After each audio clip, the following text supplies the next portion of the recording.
একটা সুন্দর জঙ্গলে অনেক পশু পাখি মিলেমিশে থাকত। সেখানে একটা ময়ূর ছিল, যার রঙিন পালক দেখে সবাই মুগ্ধ হয়ে যেত। একটা কাক ময়ূরকে দেখে মনে মনে দুঃখ পেল। সে নিজেকে খুব সাধারণ মনে করত।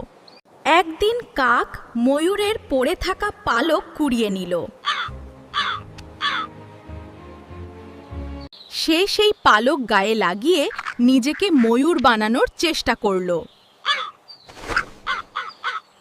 তারপর সে ময়ূরের মতো হাঁটতে শুরু করল। সে গিয়ে ময়ূরদের দলে দাঁড়ালো।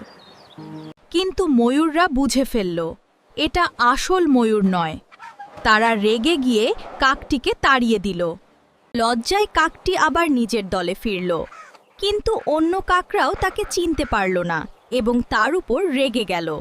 শেষে কাক বুঝল নিজের মতো থাকাই সবচেয়ে ভালো, নিজেকে নিয়ে খুশি থাকাই সবচেয়ে ভালো। অন্যকে নকল করলে সম্মান হারাতে হয়।